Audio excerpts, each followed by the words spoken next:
आज इंडिया गठबंधन की चौथी बैठक दिल्ली में संपन्न हुई।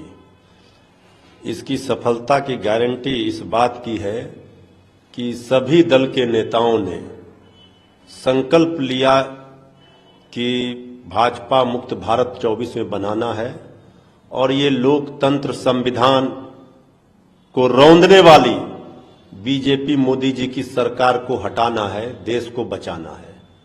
जिस तरह से विपक्ष के सांसदों को निलंबित किया गया, ये तो काला अध्याय, इससे बड़ा और संसद के इतिहास में ऐसी घटना नहीं हुई होगी कि विपक्ष की आवाज को अब दबाना चाहते हैं। संसद की सुरक्षा का सवाल है और उस पर अगर विपक्ष सवाल पूछ रहा है सत्ता पक्ष से, तो जवाब देने के बदले विपक्ष को निलंबित किया जा रहा है, सांसदों को। तो सभी विपक्षी दलों के बैठकों में, आज इंडिया गठबंधन की बैठक में यह तय हुआ है कि सभी लोग मिलकर एकजुटता के साथ इसके खिलाफ प्रदर्शन करेंगे और जनवरी महीने में और बैठक होगी। इसके बाद जो भी निर्णय होंगे सीटों का बंटवारा को लेकर के, जो भी होंगे वो सब सामने आएगा। और जिसको लेकर के लोग कयास लगा रहे थे, सवाल खड़े हो रहे थे, क्या होगा, ये होगा, लेकिन आज विपक्षी एकजुटता ये दिखा रहा है कि भाजपा का सफाया इस इंडिया गठबंधन से होना तय है। बैठक के बाद जो प्रेस कॉन्फ्रेंस किया गया उसमें सारी चीजों को रख दिया गया है। अब सीटों का बंटवारा तो होगा ही, ये महत्वपूर्ण विषय है इंडिया गठबंधन के सभी दलों के लिए, वो भी जल्द होगा। और एकजुटता के साथ चुनाव लड़ेंगे, ये तो तय हो चुका है।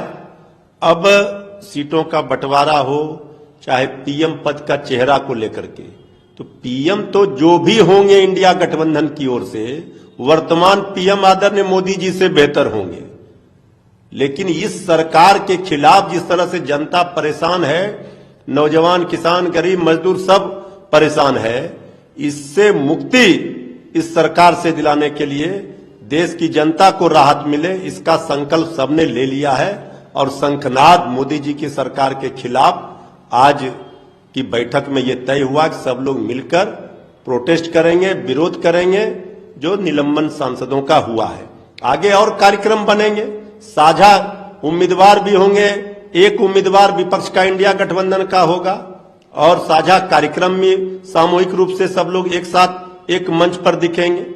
ये इंडिया गठबंधन की ताकत दिख रही है, जिस तरह से विपक्षी एकजुटता हुई है। बीजेपी, जवाहरलाल नेहरू जी देश के प्रथम प्रधानमंत्री थे। अब बीजेपी क्या कर रही है, अंबेडकर साहब की मूर्ति लगाना सही है, लेकिन जवाहरलाल नेहरू जी की मूर्ति को हटाना ये तो किसी भी तरह से जायज नहीं ठहराया जा सकता है। इससे सत्ता पक्ष बीजेपी की मानसिकता पता चलती है। और अगर यही परंपरा की शुरुआत राजनीति में हुई तो फिर भारतीय जनता पार्टी ये ना सोचे कि वो आजीवन सत्ता में रहेगी। ये परंपरा गलत है और बीजेपी ने इसकी शुरुआत की है। इसका खामियाजा बीजेपी को आने वाले दिनों में भुगतना पड़ेगा।